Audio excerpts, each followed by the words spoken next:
Welcome to the complete story of Final Fantasy XIV: A Realm Reborn. The game that rose from the ashes of Final Fantasy XIV's initially failed launch to become the foundation of the game's later success. In this regard, A Realm Reborn truly lives up to its name, since it breathed new life into a game otherwise destined for the gallows.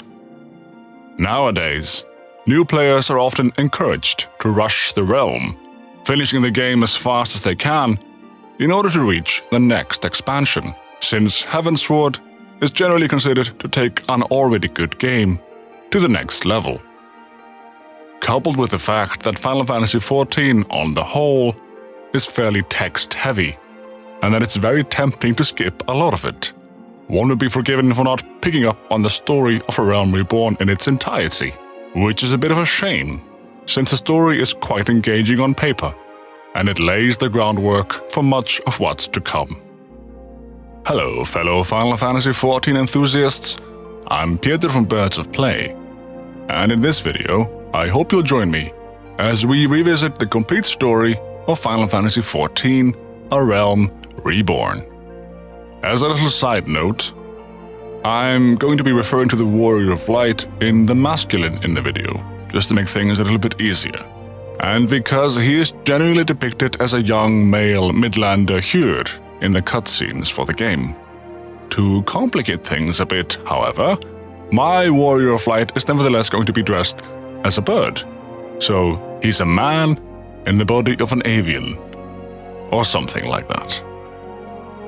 But now, with all of that out of the way, let's return to a time when Final Fantasy XIV was just getting back on its feet.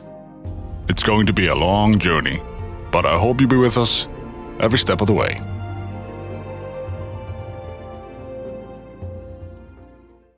As the sun set on the 6th Astral Era, the Garlean Empire launched an all-out assault on the continent of Eorzea. The grand companies of the city-states of Ul'dah, Gridania, and Lim-Salominsa banding together to fend off the invading force. Under the influence of mysterious beings known as Ascians, the Garleans marched on Carteneau and waged their bloody war as they cast Meteor, a powerful spell designed to pluck the moon Dalamud out of the sky and drop it down onto the ground below. However, as Dalamud descended, it revealed itself to be no mere moon, but instead a colossal prison keeping the elder primal Bahamut at bay.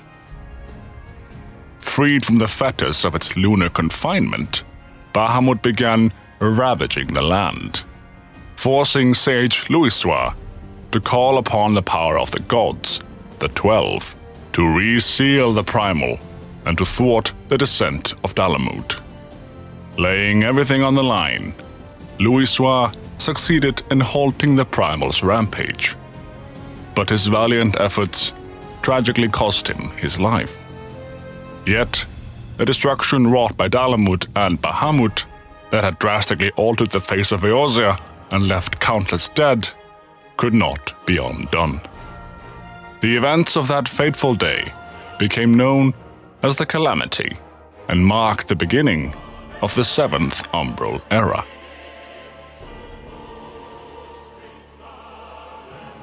Five years after the Battle of Carteneau, an adventurer destined to become the champion of the Mother Crystal Hydaelyn arrives in one of the city-states of Eorzea, choosing between Ul'dah, Gridania, or Lim-Salominsa.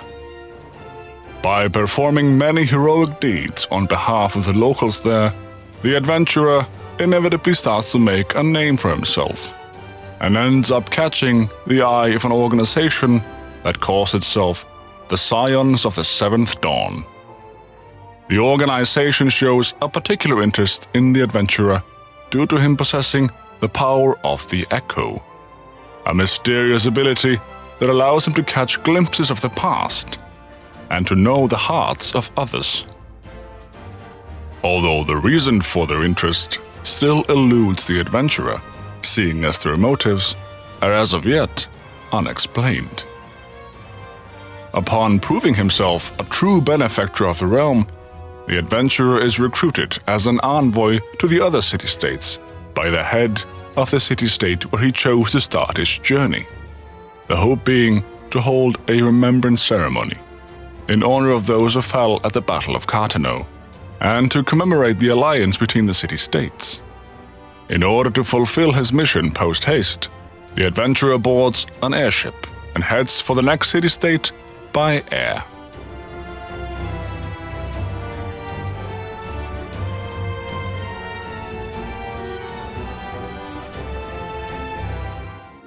Meanwhile, in another part of the realm, Gaius von Balsar, the Black Wolf, legatus of the 14th Legion, arrives with his cohorts in Castrum Meridianum, an imperial outpost positioned at the borders of the Eorzean Alliance.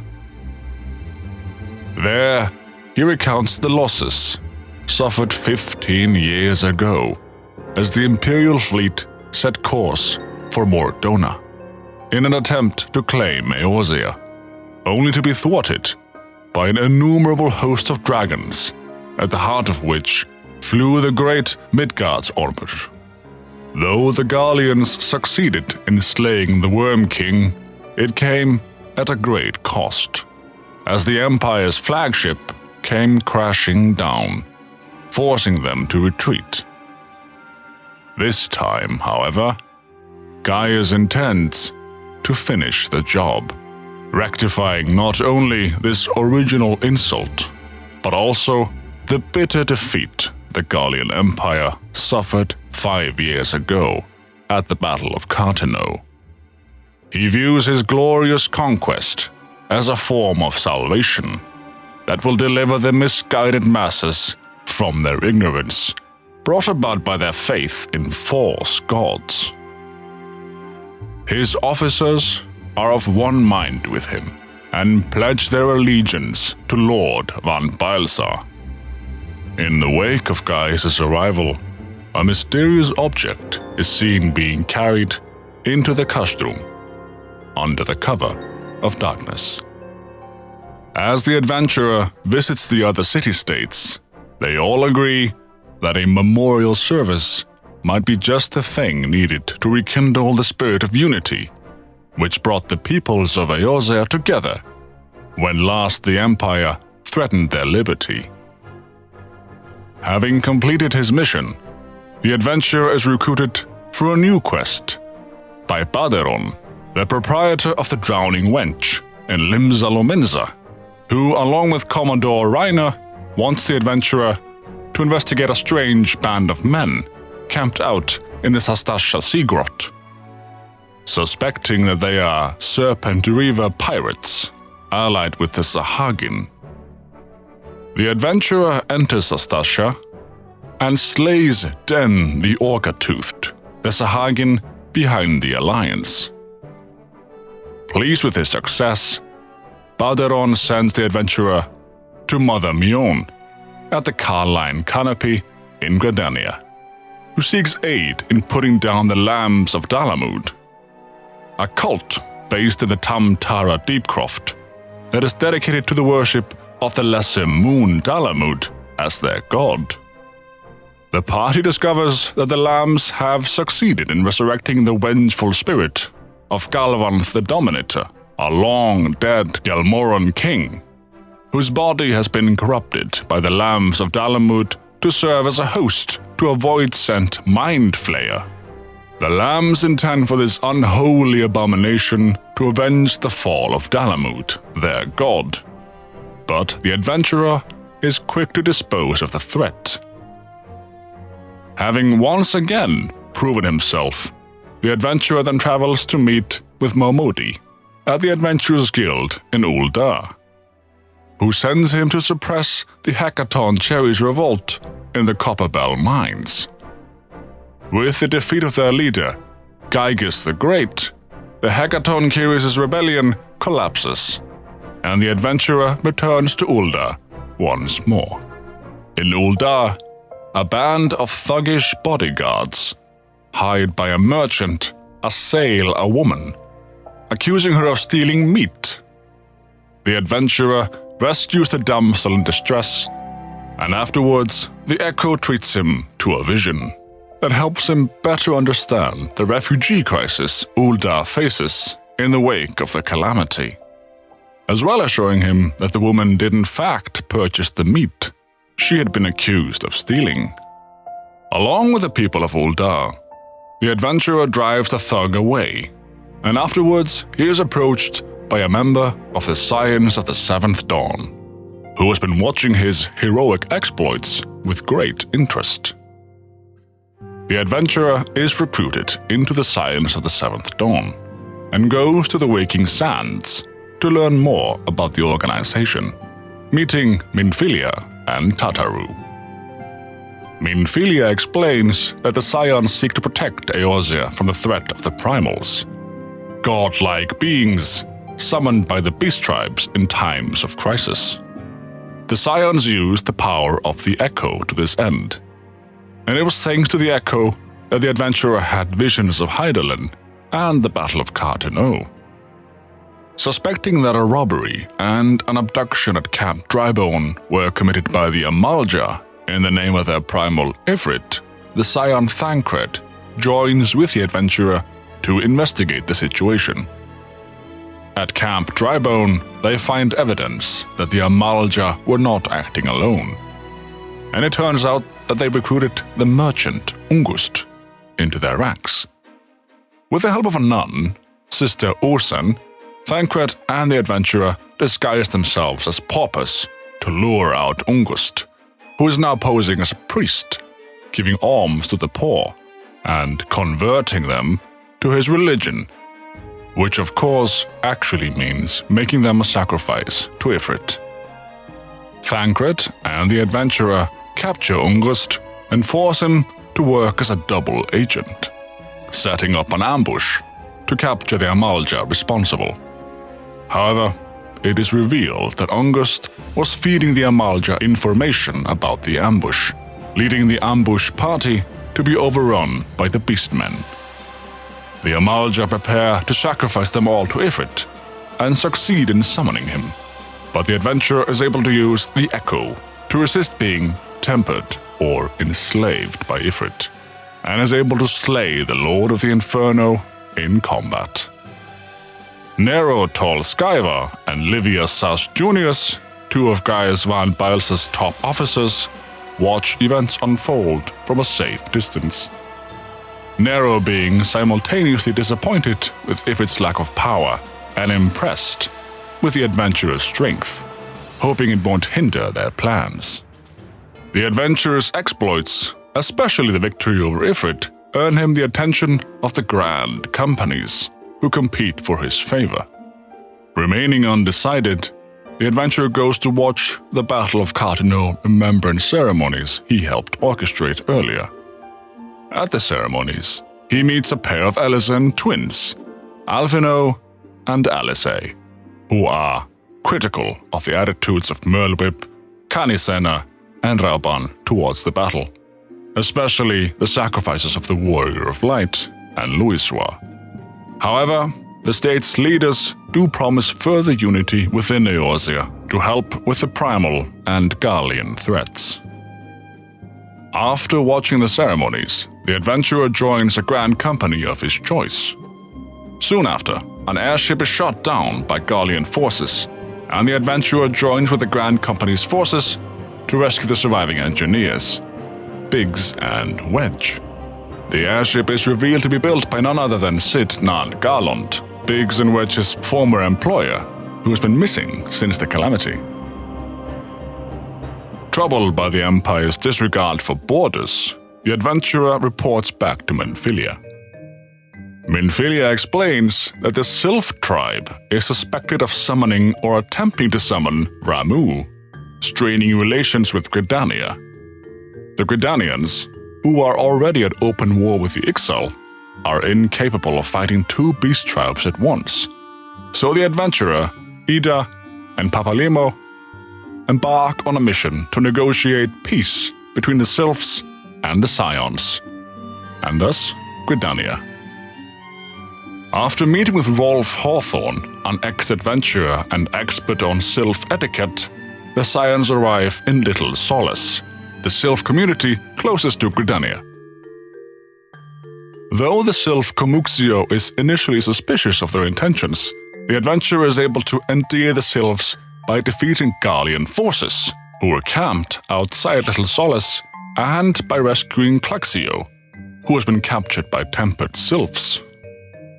Comuxio reveals that the Sylph elder Phrixio has gone missing, and the Scions and Gridania agree to arrange a search party. Buscaron, a barkeeper who pays attention to such affairs, discovers Garlean forces patrolling the Black Shroud, and after apprehending the twin Adder traitor, providing intelligence for them, Laurentius reveals that Phrixio, who is fleeing from Garlean soldiers, has become trapped in the 1,000 maws of Totarak. Deep inside, the adventurers' party encounters the Ascian Lahabrea, who summons a Banemite to test their strength. However, the Banemite is slain and Phrixio is rescued. Phrixio explains that in the Sylphlands, a faction of Sylphs summoned Ramuh to protect themselves from a Garlean invasion. However, Ramuh, driven by the fanatic desire to protect his people's homeland, began tempering all of the Sylphs, forcing those that resisted to flee to Little Solace.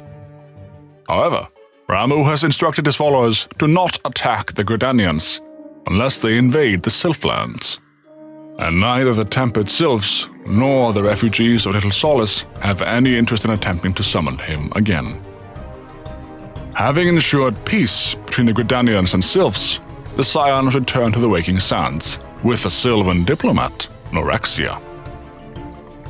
Having suppressed attempts to summon Ifrit and Ramuh, the Scions decide to devote time to investigate the return of Lahabrea and the Ascians.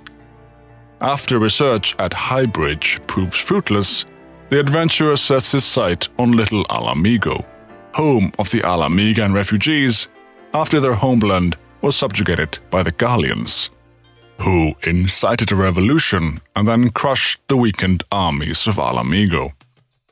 The Little Alamigan leader, Gundobald, is initially suspicious of the Scions' intentions, but becomes more cooperative when it is discovered that the youths of Little Alamigo met with a masked mage and learned how to summon a primal to fight against the Amalja and eventually take back Alamigo. Gundobald and the adventurer arrive just in time to the Amalja camp to participate in the battle between the Amalja and the youths. Both sides suffer heavy casualties. But once the battle is over, Gundobald is able to dissuade the disenfranchised youths from summoning a primal to fix their lot in life, lest they become tempered wretches, thralls to a god they had looked to for salvation. Disturbed by the violence at Little Alamigo, incited by Lahabrea, Minfilia sends the adventurer on another mission, this one to Falgourd Float, where a man named Medrod has reported a sighting of a masked mage. Since the mage's arrival, young maidens have been murdered and their bodies taken by floating eyes to Hawkham Manor, where they are used in a rejuvenation ritual for Lady Amandine, a noblewoman who was badly scarred by the calamity.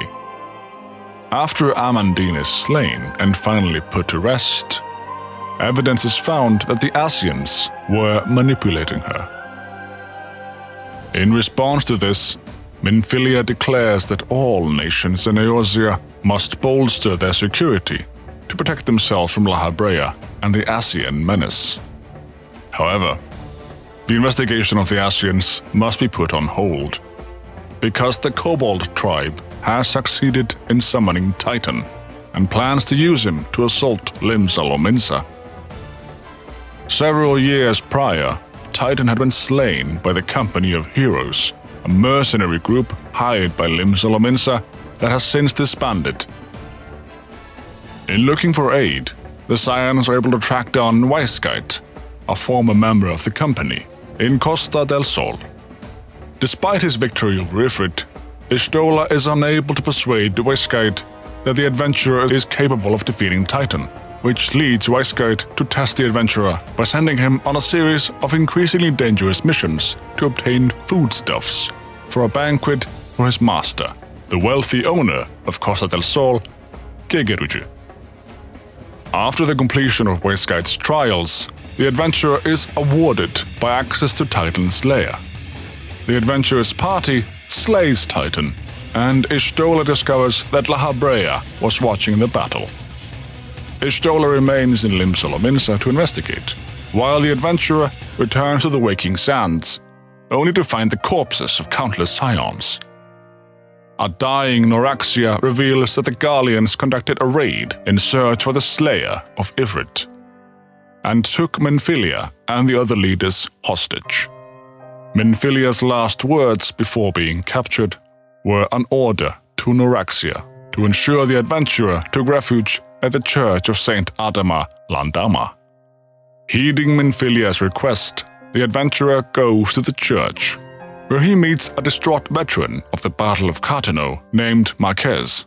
After the members of the church tend to the burial of the dead scions, Alphino arrives and claims that he will resurrect the organization because the city-states are too incompetent and plagued with internal problems to fend off the beast tribes, let alone the Garleans, and that the situation is urgent since the Ixal have already succeeded in summoning their primal Garuda.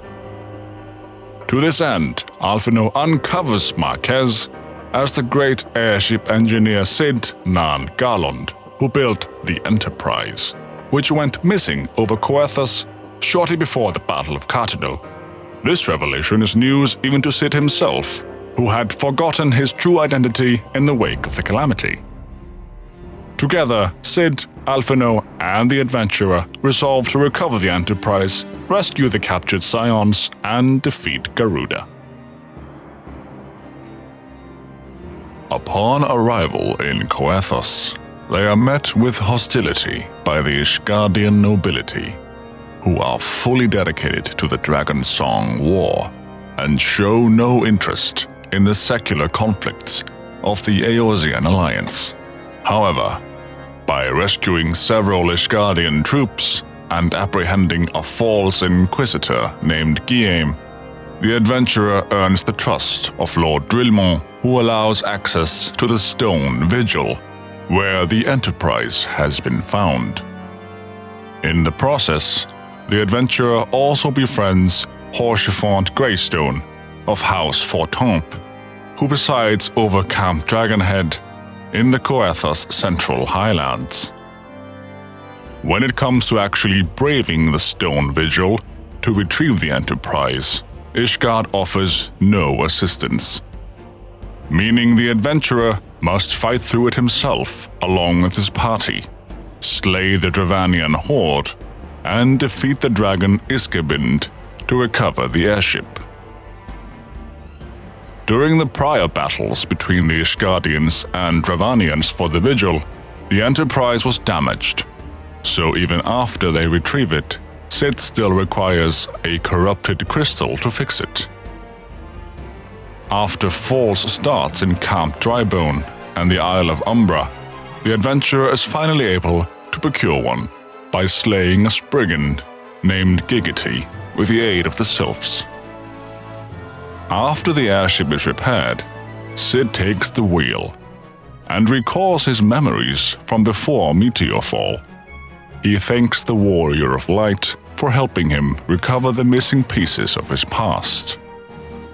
Diving into the Howling Eye, the adventurer does battle with the Garuda, the Lady of the Vortex. Garuda is eventually defeated, but not slain by the party. She is swiftly rejuvenated by the devotion of the Ixal. However, after her failure to temper the party, a mysterious force strikes her down, and Gaius van Baelsar, Imperial Legatus, arrives and taunts her.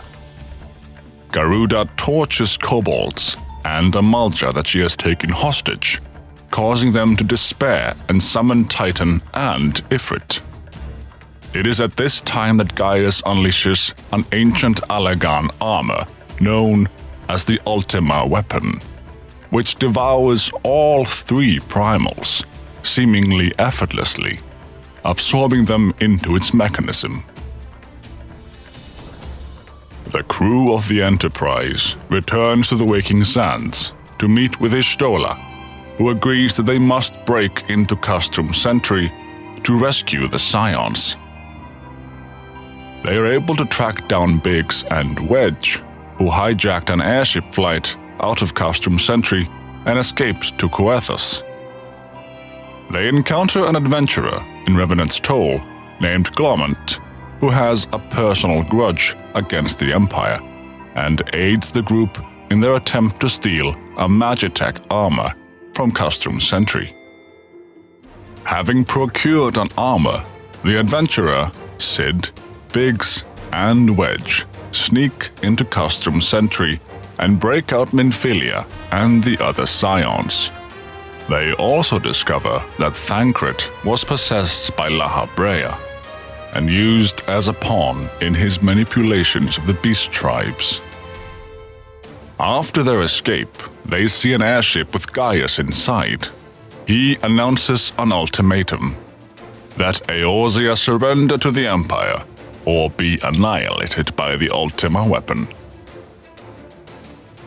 The leaders of the Eorzean Alliance draw up their terms of their surrender, unwilling to waste further lives for a hopeless cause. Merlwyb in particular speculates that a Garlean presence may prevent further summonings of primals, which, without the Scions of the Seventh Dawn, Eorzea is helpless against. However, thanks to the timely arrival of Alphinaud, Minfilia, and Sid, the Alliance destroys their terms of surrender and declares war on Garlemald. The Alliance develops a plan of counterattack that will culminate in the destruction of the Ultima weapon, Operation Archon. The operation hinges on the ability of the Alliance to isolate Castrum Meridianum, where the weapon is held, from other Imperial strongholds. First, when Prefectus Ritatin Sarzarvina travels from Castrum Occidens to Cape Westwind for an inspection, he will be assassinated by the adventurer's party. As Ritatin is a genius field tactician, his death is expected to throw Cape Westwind and Castrum Occidens into disarray. Second, Castrum Meridianum will be cut off from its supply lines, as the Maelstrom's forces besieges Castrum Occidens and Castrum Marinum, and the Order of the Twin Adder, aided by the Sylphs, attack Castrum Oriens. Third, Castrum Meridianum will be breached as the Order of the Twin Adder destroys the rail lines connecting Castrum Sentry and Castrum Meridianum, and the adventurer's party disables the Magitech field generator inside Meridianum, protecting the Praetorium, the research laboratory, where the Ultima weapon is housed. Finally, the Immortal Flames will begin an all-out assault on the Castrum, allowing the adventurers to raid the Praetorium and destroy the Ultima weapon. Along with the Grand Companies and the Scions, many free companies and even beast tribes prepare for war. As soon as word arrives of Ritatin's inspection, the party sneaks into Cape Westwind and strikes him down. Joined by Sid, they continue into Castrum Meridianum, where they take control of Magitech cannons and fire them on defending Garlean forces. After blowing up the first two field generators, they fire on an aerial craft, which crashes into the third, leaving the Praetorium's defenses open. Tribunus Livius Asjunius faces the party operating a Magitech armor, but eventually discards the machine and fights the party on the ground, using her gunback knacks. She is defeated and left to die as she cries out for her lord. The party enters the Praetorium and arrive at the laboratory of Tribunus Nero Tolskaiva, who believes that by slaying the adventurer, he can infuse the Ultima weapon with the Echo, thus surpassing even Cid in genius. After being defeated, Nero flees. Meanwhile, Castrum Occupants and Castrum Sentry fall to the Alliance, and Maelstrom and Twin Adder forces begin firing on Castrum Meridianum. Deep within the Praetorium, the party confronts Gaius. Upon defeat, he boards the Ultima weapon, who channels the power of the consumed primals against the party. Hydaelyn's power protects the party from Ultima weapon, but La Habrea breaks through this by unleashing Ultima, a spell that destroys the Praetorium. La Habrea plans to use the devastation to unleash the one true God. But with the power of the Blessing of Light, however, he is banished from Thancred's body, and the adventurer escapes from the castrum with a scion in tow. The Alliance leaders meet on the shore of Lake Silvertear in Mordona and declare the coming of the seventh astral era, thereby proclaiming the rebirth of the realm. However, during the festivities, the Echo treats the Warrior of Light to a vision of a dark crystal, seemingly the opposite of the Mother Crystal. As he regains his senses, they hear the roar of a recently summoned primal in the distance, which serves as a reminder that they haven't truly entered an age of peace.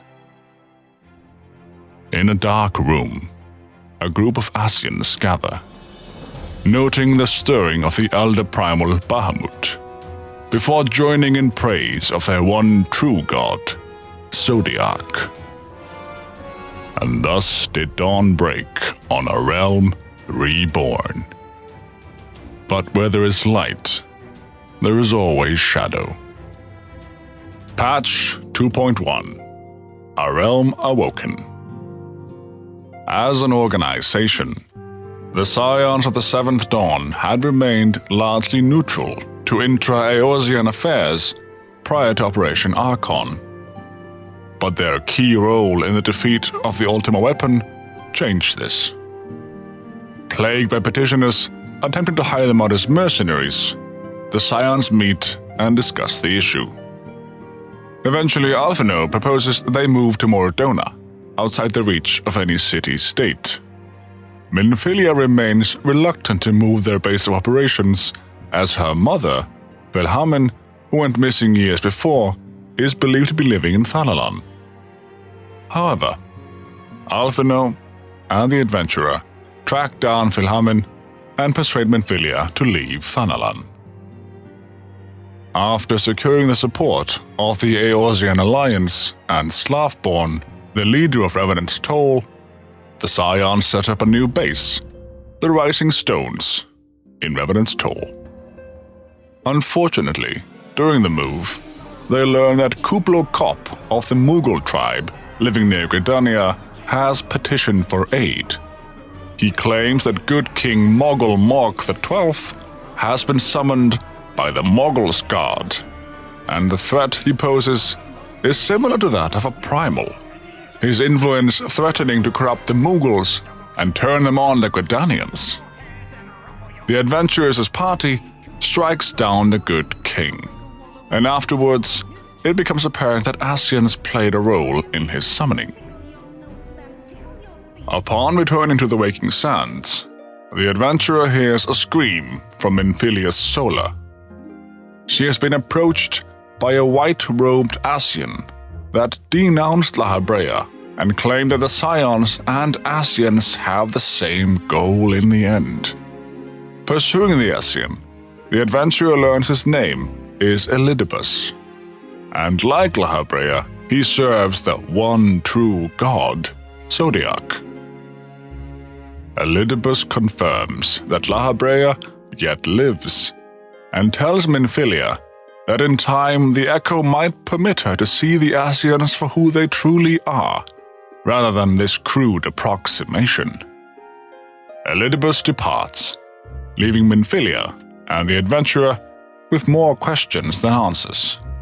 Looking ahead to the future, the Scions of the Seventh Dawn officially relocate to their new base of operations at the Rising Stones in Revenant's Toll, with remnants of Louis's stuff still proudly displayed at the heart of it all. For several millennia, the Crystal Tower remained hidden, buried deep underground. But, like so many other things that were better left undisturbed, the structure was freed from its stony prison by the great upheaval which accompanied the coming of the Seventh Umbral Era. It now stands revealed in all its splendor, a gleaming spear of crystal, pointed at the bosom of the heavens.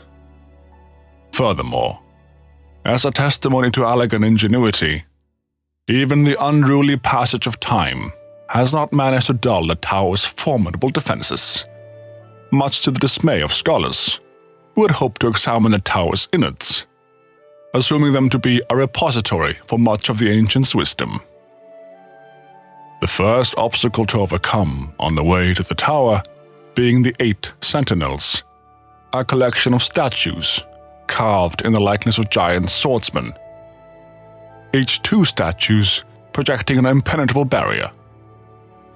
The road the statues guard present the only path available, since any airship that dares to venture too close to the tower is blasted out of the air, leaving the tower beyond their reach. With the help of the adventurer who saved the realm, Cid Garlond is able to devise a plan to pierce the Crystal Tower's defenses. But as they set out, they are joined by Biggs and Wedge, engineers working for Garland Ironworks, who have come to lend a hand. After all, it's not every day one gets a chance to study the wonders of the ancient Allagan Empire, whose technology puts that of the Gallian Empire to shame. Cid appreciates their enthusiasm, but cautions them they are not there to lay claim this knowledge for themselves, since the realm has already suffered enough on account of men drawn to the promise of unimaginable power, leading them to meddle with technology they do not understand.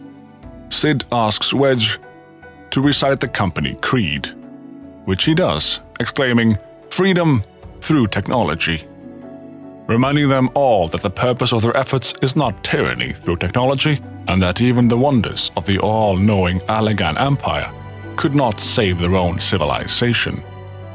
This means that depending on what they find, they must be ready to seal away the tower's secrets, if necessary.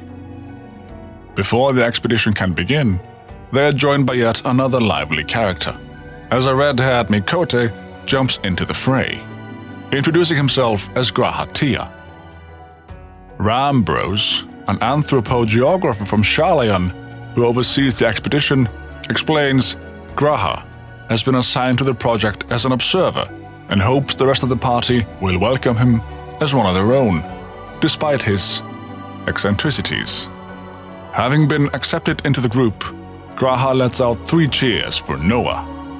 Noah being the name he has chosen for the little collective, an acronym of Nominated Observers of Artifacts Historical.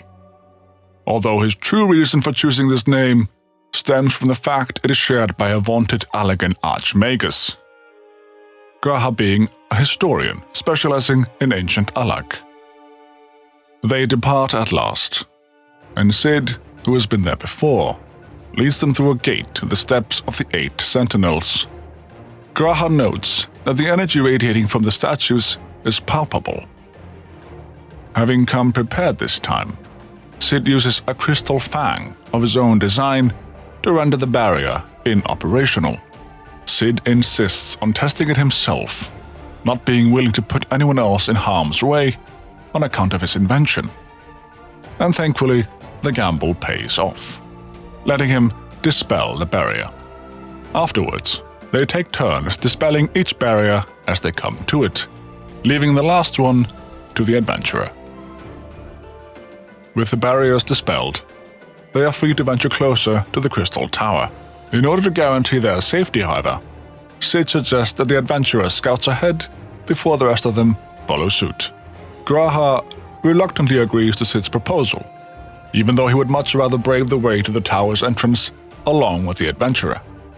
Before the adventurer sets out, G'raha nevertheless gives the adventurer a lesson in what to expect as he informs him that the base of the tower is surrounded by a maze known as the Labyrinth of the Ancients.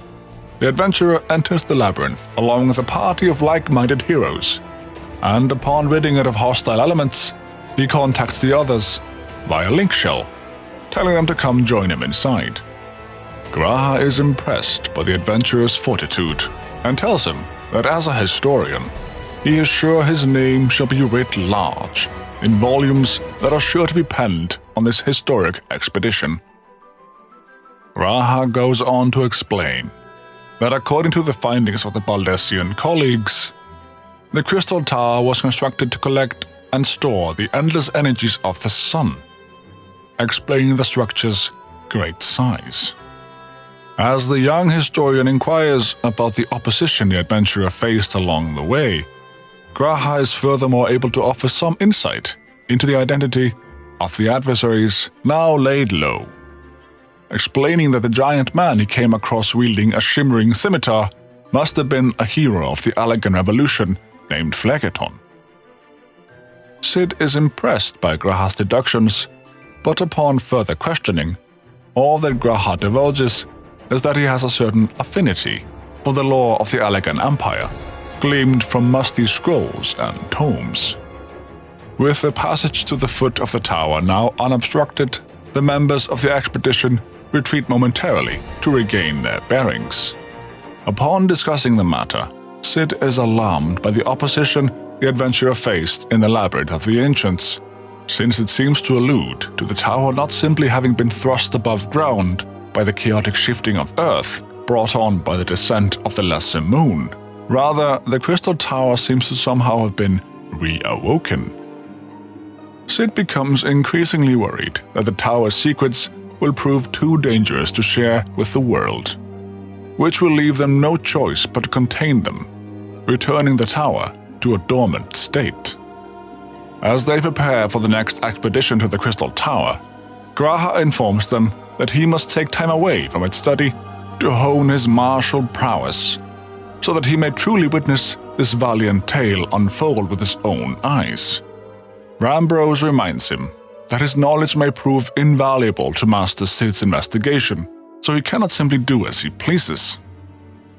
G'raha pouts at the prospect of having to once again prioritize his scholarly pursuits over his dreams of following in the footsteps of the adventurer.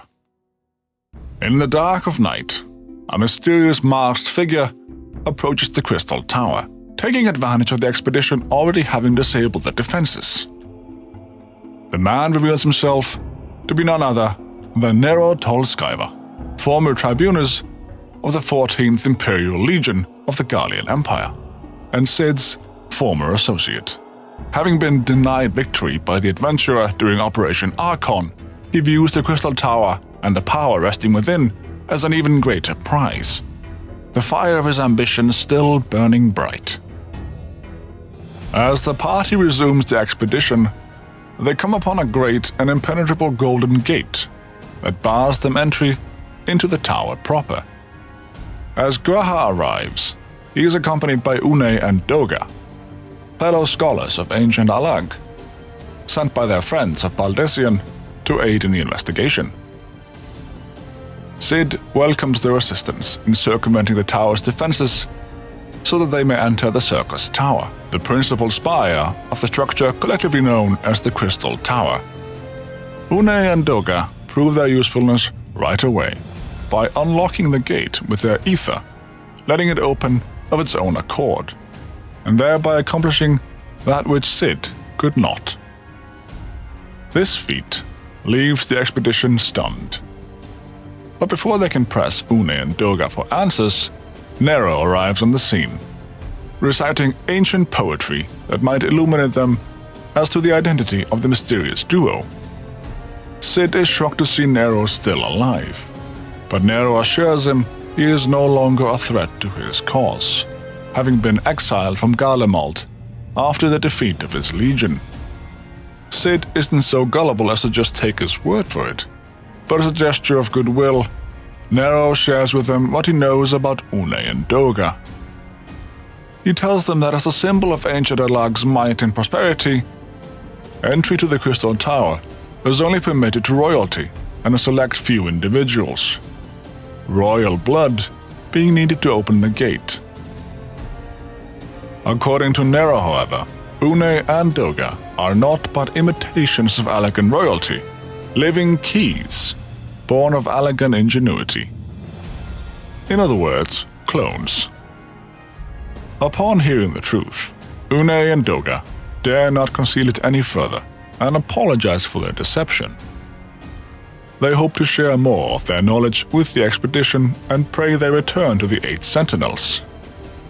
Nero nonchalantly follows suit, but Cid confronts him since he has little reason to trust him.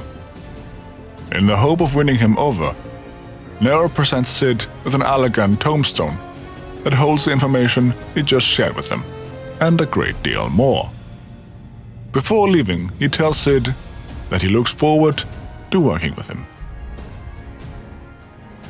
Back at the 8 Sentinels, Doga reiterates that they are in fact clones, copies of people who once existed, given life through Allagan technology. At the risk of offending them, Rambros asks for what purpose they were created, and what they had hoped to accomplish by taking part in their expedition. In order to answer his question, Doga believes they must first revisit Allagan history. Une and Doga tell them a tale of the Allagan Empire back at its zenith, when the Crystal Tower stood tall as the symbol of Allagan pride, and when parents took their children there so that they might learn how the nigh limitless energy it produced brought prosperity to the whole empire. That prosperity, however, bred decadence, and the empire began to show signs of stagnation.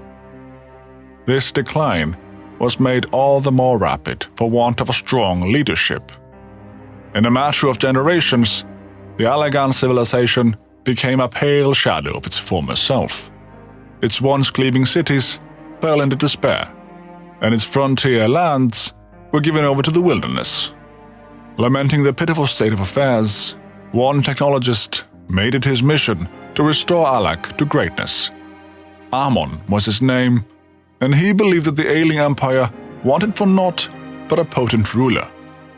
And none was more potent than its founding father, Emperor Sande, whom he sought to resurrect. As a part of his experiments, Amon created clones of the empire's descendants, Une and Doga being products of that experiment. Rambros is reminded that historical texts mention the reigns of 2 Allagan emperors named Sande, although the true connection between the two had eluded scholars, until now. In his previous life, Emperor Sande decided to bring the entire world under Allagan dominion, an ambition that ultimately went unfulfilled. Having been granted a second chance, he was determined to succeed. Realizing that he needed more power to wage his war of conquest, Sande turned his sights towards a forbidden source, darkness.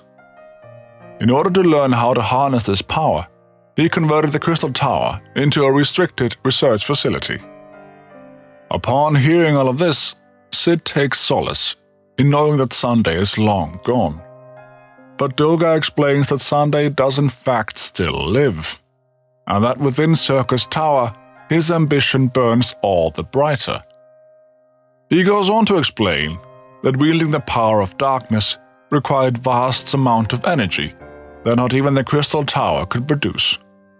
In order to increase energy production, Dalamud, the Lesser Moon, was launched into the heavens to gather the sun's energy and channel it to the tower below. However, a miscalculation resulted in a surge of energy that escaped into the land, triggering an earthquake of unprecedented violence. The calamity that ushered in the 4th Umbral Era. In the blink of an eye, the mighty Allagan Empire was laid to waste. Yet, Even as the Crystal Tower was sinking into the earth, the technologist Ammon, now Emperor Sunday's closest aide, invoked powerful magics and halted the flow of time.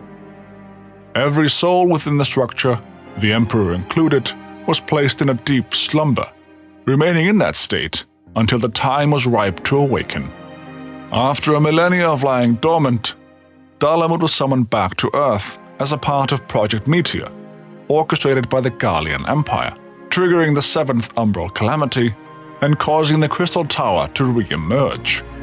At that moment, Emperor Sunday awakened to resume his conquest of the world. Unei and Doga tell the expedition that their only purpose for existence is to put an end to Sunday's madness, a mantle they inherited from their namesakes, the true Unei and Doga. Similarly to Sunday, they too awoke within the Crystal Tower and have since then been seeking worthy allies to help them lay Sunday low, their search now finally over, having found an adventurer capable of braving the labyrinth of the ancients. Together the party resolves to aid Unei and Doga in their quest to vanquish Sunday's dark ambitions, locking the tower's ancient secrets away. As the rest of the party leaves to make preparations, G'raha stays behind to ask Unei and Doga about his right eye, which shines bright red, just like the eyes of Unei and Doga. Doga comforts him by explaining that the clones are unable to have children, and that since he inherited the eye from his father, he is not a clone. However, the eye is undeniably a link to ancient Alak, since the trait manifests only in those possessed of royal blood. Even though Doga cannot explain why the eye runs in G'raha's line, Doga believes that the answers may lie within the tower, and that all will be revealed in due time. Just like with the Labyrinth of the Ancients, the adventurer braves the circus tower ahead of the others. He faces Sunday at the top of the spire, along with fellow adventurers, and together they defeat him. As the others catch up, a rift to the world of darkness, the Void, starts tearing into reality. Unei and Doga explain that the power Sunday sought to obtain comes from the Void, and that the true nature of that power consists of an army of Voidsent. In exchange for their allegiance, Sunday entered into an unholy covenant, opening a gate through which the Voidsent could freely enter their world. The covenant is still in effect, but Unei and Doga believe they can annul it by virtue of their royal lineage.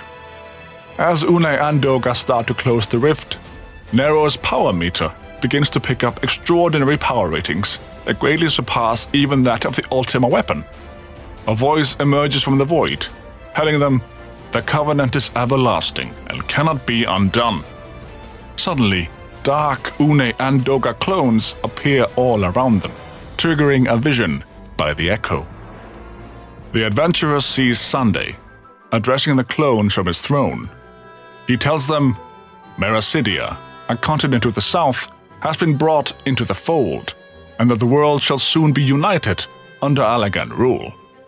And yet, with every dream that becomes a reality, the memory of death grows ever more vivid to Sunday, leading him to believe he no longer dreams of dominating the world, but rather of destroying it, leaving nothing behind. To this end, Sunday hoped to harvest more power, so that the gate to the void might be thrown full open, letting the cloud of darkness engulf the world. As the adventurer returns to his senses, the expedition is forced to do battle with a seemingly endless array of dark clones. In the process, Doga is captured by the Void Gate and sucked into the world of darkness, the same fate awaiting Unei. Upon seeing this, Nero feels obliged to jump to their rescue, since without their power, there's no way to master the darkness. His true ambition is coming to light. However, his act of selfish heroism only results in him getting sucked into the void along with the clones. The voice from the gate introduces itself as the Cloud of Darkness, demanding that the Covenant be honored before disappearing without a trace. Without the gate, the dark clones fall lifeless to the ground. By bringing in a team of engineers to study the tower's secrets, Cid hopes to once again open the gateway to the void, so that they might neutralize the threat and rescue their comrades. As G'raha arrives at the top of the spire to meet with Cid, with the adventurer in tow, the three of them marvel at Sunday's throne and imagine what could have been if ancient Allag hadn't fallen.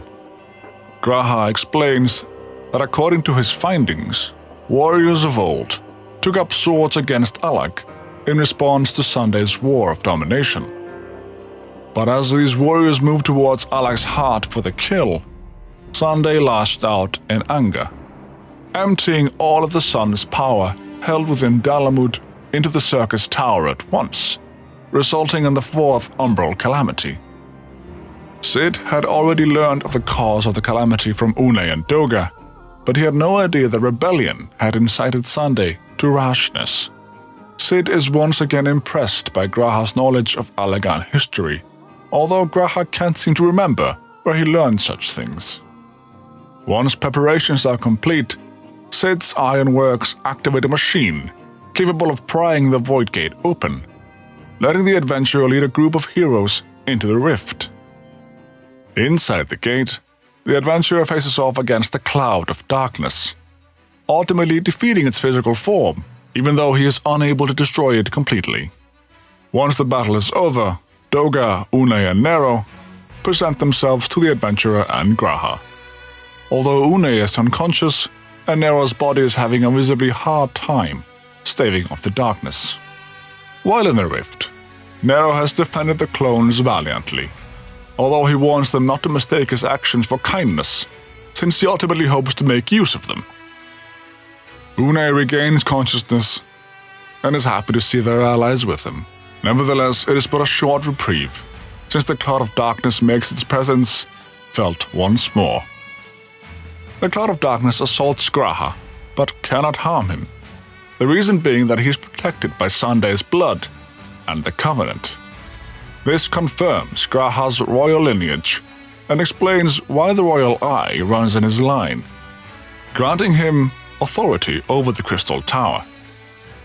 However, the Crystal Tower is not likely to recognize him as Allagan, since his true power still lies dormant. Unei and Doga share their blood with G'raha to bolster the Allagan presence within him, so that he might gain control of the tower. G'raha accepts their offering, his other eye now opening up to its true potential. The adventurer, G'raha, and Nero make their escape, while Unei and Doga stay behind to keep the cloud of darkness in check, making amends for the blood-steeped history of their lineage. On the way out of the void, Nero's power is all but spent. Not being able to make the passage on his own, he tells the others to go, since he will not suffer his lessers coming to his aid. The darkness is suddenly dispelled from Nero by the clones, allowing him to make his escape just in the nick of time. Much to Nero's dismay, however, he is pulled from the void by none other than Cid, putting him in his debt. The expedition rejoices over the safe return of those that entered the rift, even though Unei and Doga had opted to stay behind. Having just survived a harrowing ordeal, the expedition decides to return to the tower at a later date to seal its fate. Upon exiting the tower, however, G'raha stays behind, his Allagan blood having awakened him to his calling. He tells them that in the wake of the fourth umbral calamity, people still hope the Crystal Tower might be a force of good in the world. In response to these wishes, Princess Salina, the only member of the royal family to have survived the calamity, offered up her blood and memories to whom she trusted, one of them being G'raha's forebearer. For millennia, the royal bloodline grew thin, but before the last drop could vanish from the realm, the memory of all this returned to G'raha. And now, he feels he must fulfill the wish of the ancients, making the tower shine forth as a new beacon of hope. Cid cautions G'raha that the tower is too dangerous since they lack the technological understanding necessary to use it correctly. G'raha shares Cid's concerns but worries that waiting until such a time that the world reaches the same heights as ancient Alag would see the royal blood having thinned out beyond recognition, thereby making them lose the means to control the tower. In order to solve this problem, G'raha intends to put the tower into a deep sleep, just like Amon had before him. G'raha himself slumbering within the tower until such a time that men once again rival the Alagans in knowledge. At that time, G'raha will guide them, making the wishes of the ancients come true. Seeing that they can't talk him out of it, the members of the expedition wish G'raha all the best and tell him they will do their best so that the world may once again reach those same heights of knowledge. G'raha thanks them and tells the adventurer he looks forward to learning of his exploits, as they will be written in the annals of history, believing his heroism to become the star by which he himself will chart his course when he awakes. Finally, G'raha bids his friends farewell and closes the golden gate behind him, locking it shut so that none may enter until the time is right. Back at the 8 Sentinels, Nero's power meter detects that the Crystal Tower slumbers once more, prompting him to explore other possibilities to pursue his ambitions. Nero throws his power meter down into a deep chasm, a new dawn breaking in his life. Patch 2.2 Through the Maelstrom.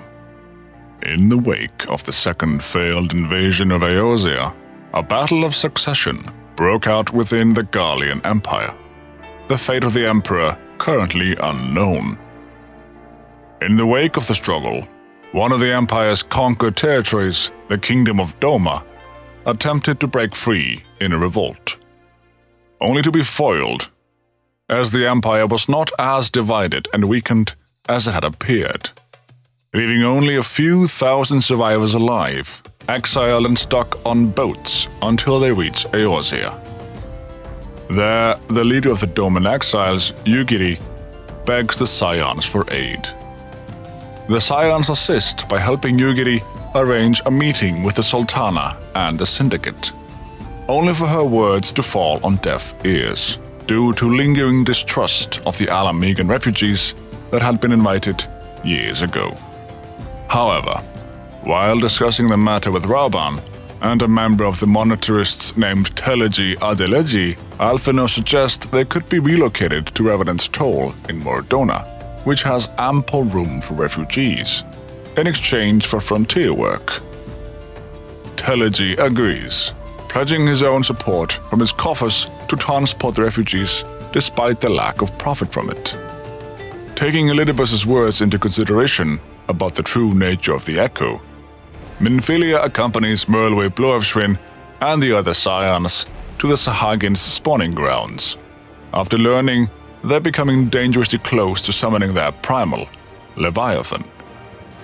Reaching the depths of the Sapspa spawning grounds, they discover a Sahagin priest praying before an aetheryte crystal, attempting to summon Leviathan and claiming that he will soon achieve immortality. During these events, Merlwyb shoots him dead, only for the priest to achieve an advanced stage of the Echo as a blue orb that enters another Sahagin, transforming into him completely, confirming that the Echo is more powerful than previously thought. The revelation is short-lived, as a massive sea serpent suddenly emerges from the ocean waters and absorbs the priest. With Leviathan, the Lord of the Worlds, now fully summoned and heading to open sea, the Admiral realizes the Primal is trying to summon a tidal wave to strike Wilbrand. In order to confront the Primal, they realize that they need a ship, outfitted with corrupted crystals, to weaken Leviathan's dominance at sea. Storm Marshal Ainsar Slafirsin noticed that they'd need at least 2 ships worth of crystals to approach the Primal, and recalls a tale of how the pirate Mistbeard once tethered 2 ships together to carry a large plunder. Using the same tactic, a makeshift barge called the Whirl Eater is assembled in Morobe dry docks, enabling a platform so warriors of light may confront the dread Leviathan at sea. Leviathan refuses to withdraw upon seeing his impotency to wash the vessel away, enraged that he would be challenged with trickery. This stubbornness is his undoing, and the primal is laid low. The victory does little to settle Menphilia's mind, her curiosity piqued by the Sahagin elder's use of the echo. She connects the power to tales of souls that re-emerge on the brink of calamity to deliver salvation, and likens the Sahagin's immortality to that of the Asians. As her spirits begin to lift at the thought of the bringers of chaos truly having an exploitable vulnerability, Urianger bursts in with grim tidings. The students of Baldesian's home, the Isle of Val, is no more. Despite being guarded by complex and arcane magics, the entire area was destroyed by what reading suggests was a spell not unlike Ultima. Menphilia falls into despair in fear that her friends are lost. Elsewhere, when asked by his aide what the next step will be, Telegi's only response is revolution. Patch 2.3 Defenders of Eorzea. Suspecting the riots between Uldans and refugees were engineered, Alphinaud's investigation leads General Rauban and Nanamo to confer that the violence began when a unit of brass blades loosed arrows on civilians, though the incident was attributed to miscommunication. Rauban confides in them that his investigation yielded information that it was orchestrated by Telegi.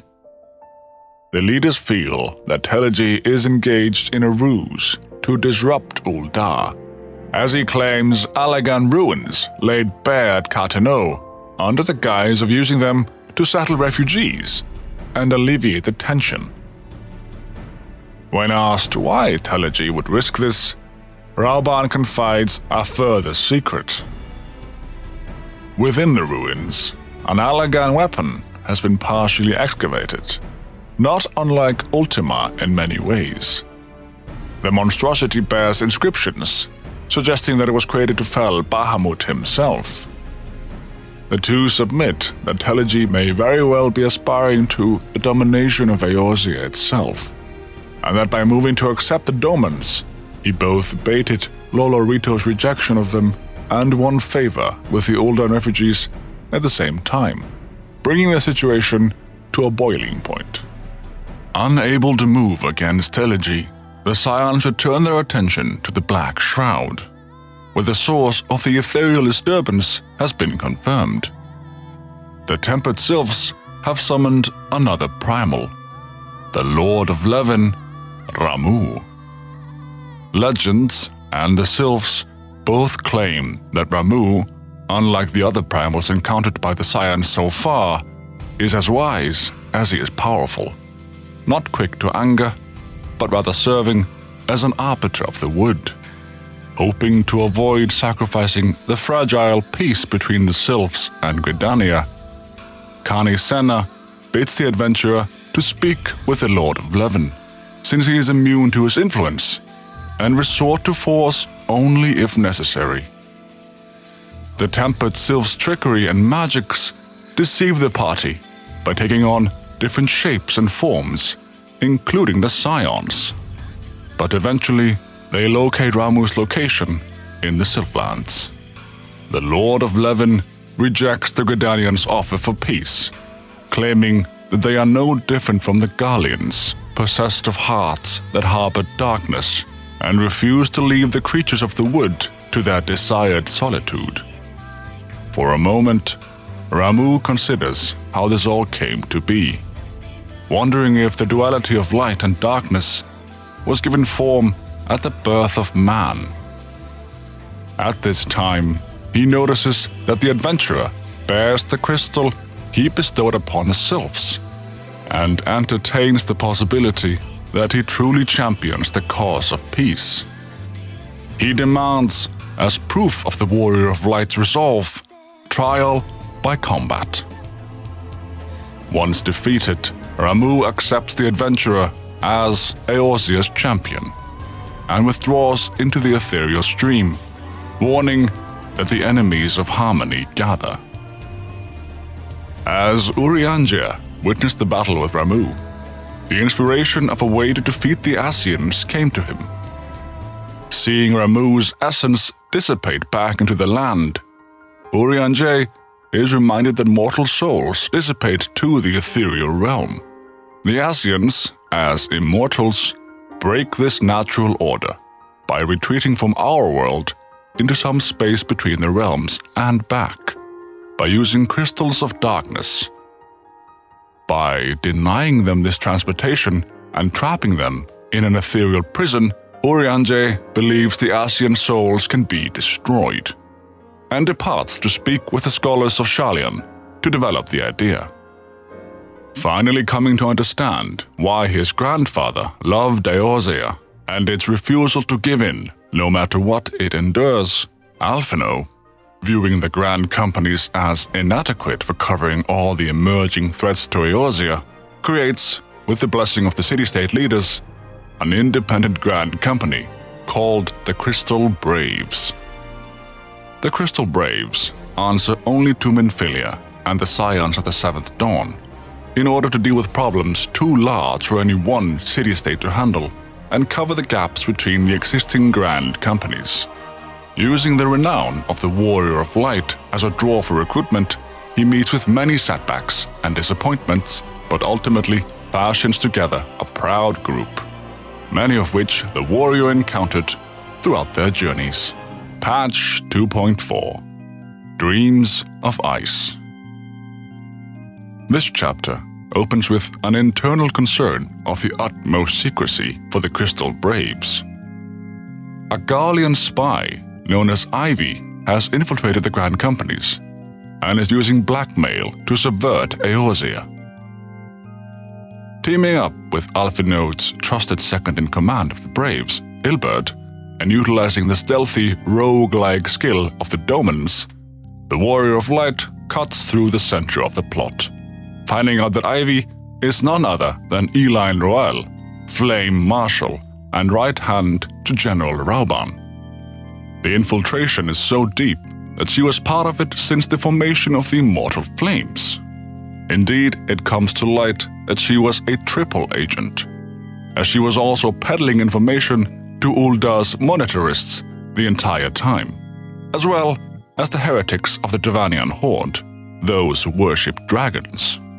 Eileen also reveals that the War of Succession has ended in Garlemald, and there is a new emperor on the throne, Varys Sos Galvus. Sir Emeric of Ishgard comes bidding the aid of Scions to help with their now missing supplies as a result of Ivy's tips to the heretics.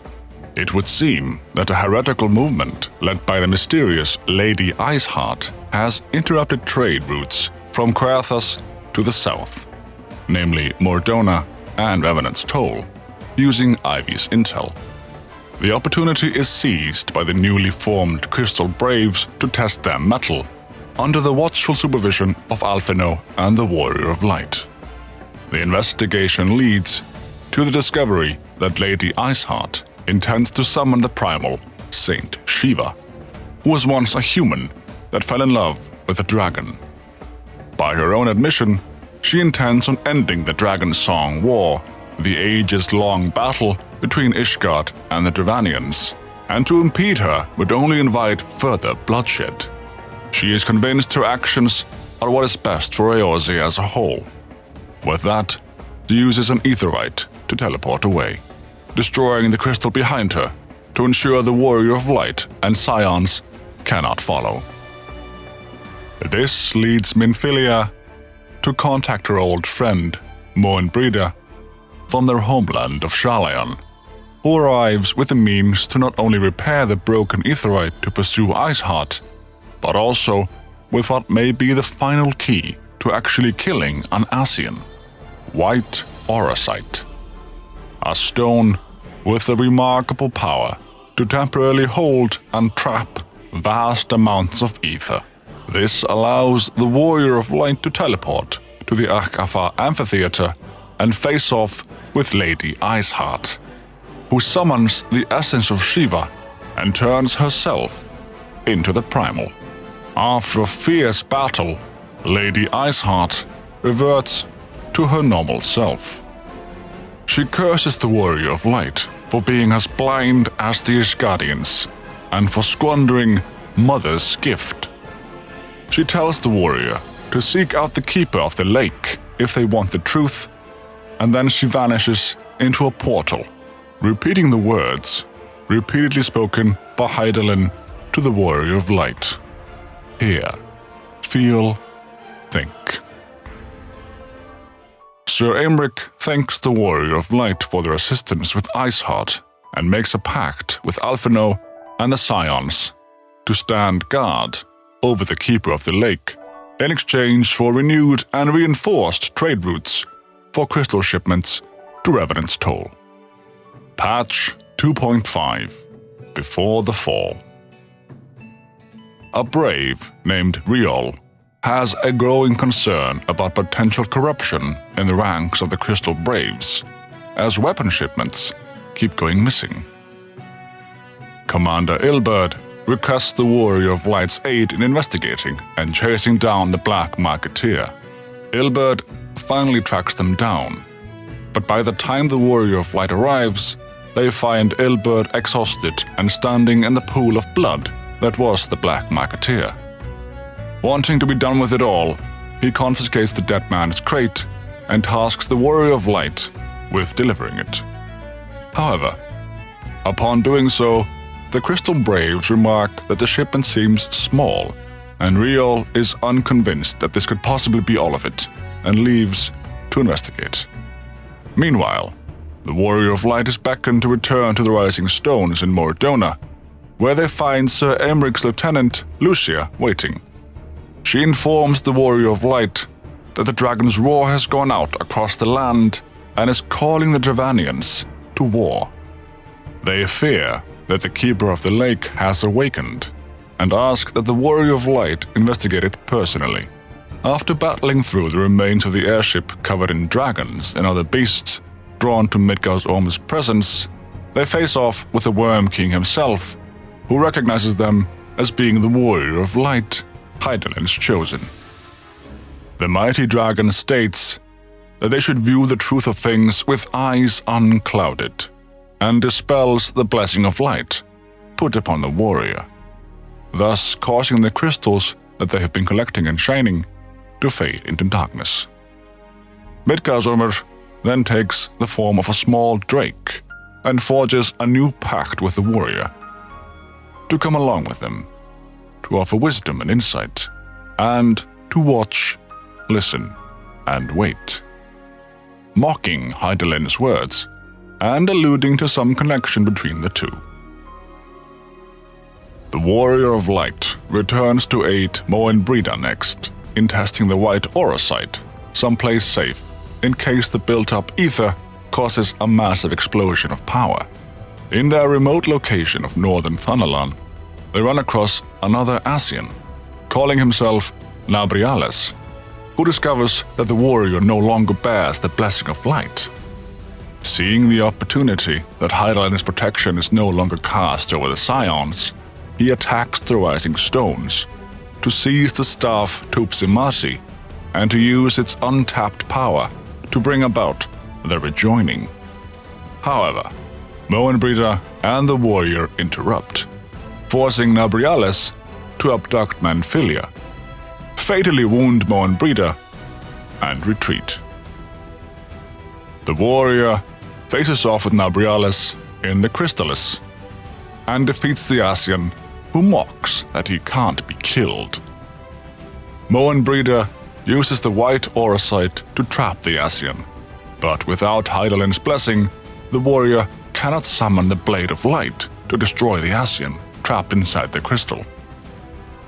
Moen Brida sacrifices her remaining life energy and infuses it with Tupsimati to forge a new Blade of Light, allowing the Scions to vanquish an Ascian once and for all, but at such a great cost. After the Scions mourn the loss of Mo and Brida, the call comes out from Ishgard. The dragons have come to answer the roar. Alphinaud and the warrior petition the Grand Companies for aid, but find none, further angering Alphinaud that the Grand Companies only care about themselves and not the Alliance. The leaders respond that Ishgard hid behind their walls when Garlemald attacked, so why should they risk their necks for Ishgard? Infuriated by the stubbornness and ignorance of a potentially united Eorzea, Alphinaud leads the Crystal Braves and the Warrior of Light to Coerthas to do battle. It is there that the Warrior of Light once again confronts Lady Iceheart, who shatters Ishgard's first wall of magical wards against the dragons and allows the great dragon Wishap to assault the Steps of Faith. While the dragons were repelled, the assault was devastating to the forces of Ishgard that were stationed to protect the borders. After returning to the Rising Stones, Minfilia gives the Warrior of Light 2 tasks. One is to help Tataru, the Lalafell secretary for the Scions, who resigns in order to go and train to become a proper adventurer like the rest of the Scions. The other is to assist a scholar in researching ether flows in the Shroud.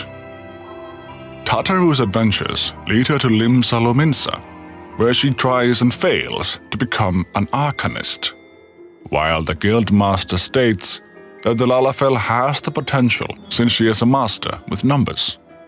Tataru resigns that her skills would be best used as a master secretary and returns to the Rising Stones. The investigation with the scholar, however, turns up something far worse. The discovery of the body of Wildred, a young man in the Crystal Braves that had helped out from time to time on the Warrior of Light's missions. Wildred had no business being in the Shroud, and upon returning to headquarters, the Warrior of Light finds out why when they speak to Riol again. Riol has found that the 1st and 3rd divisions of the Crystal Braves have been bribed and bought by none other than Teleji Ardeleji, and that Wildred was starting to ask questions about what his comrades were up to, leading up to his demise. It all comes to a head as the Warrior of Light is invited to a celebratory feast in Ul'dah along with the rest of the Scions.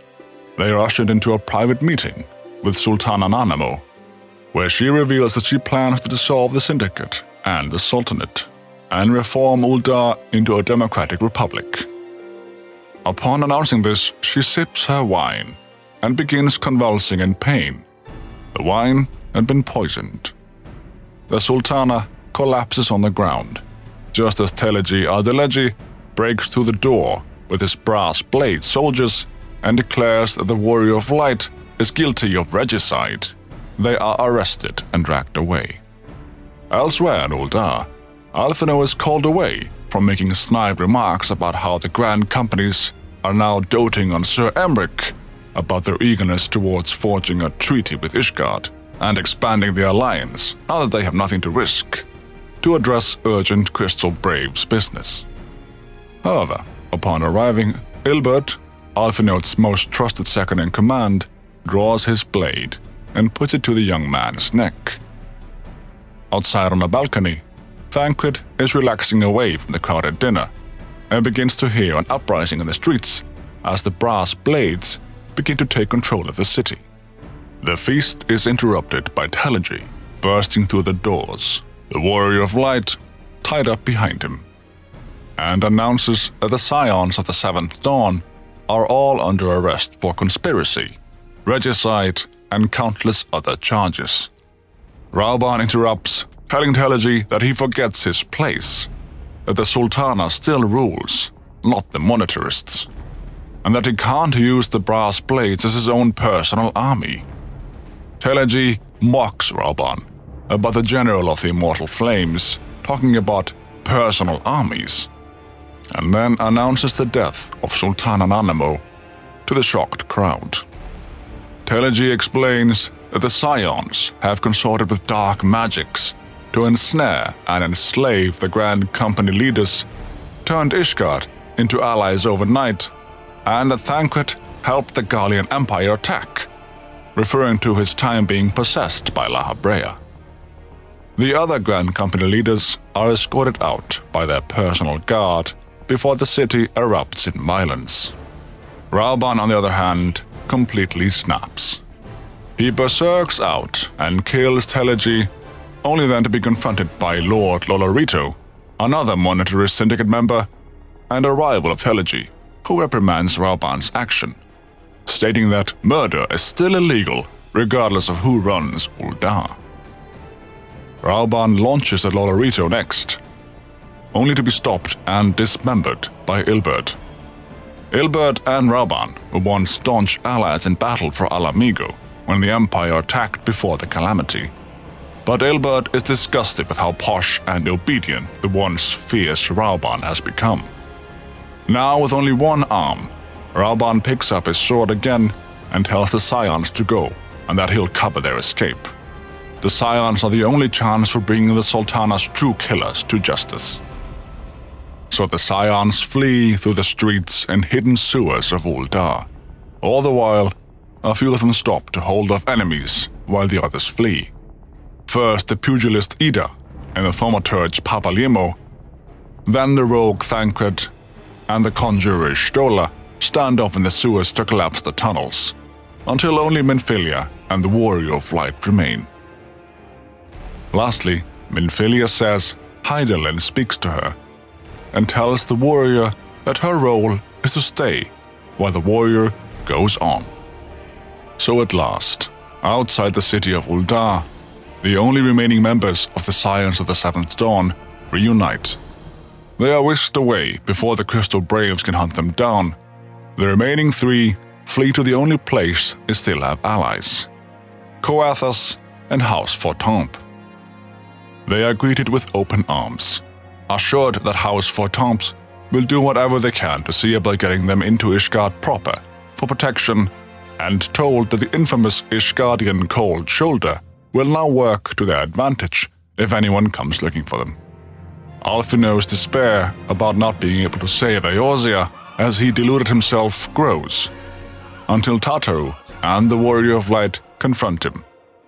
That as long as the Scions exist, the dawn will come again. They need only look heavensward.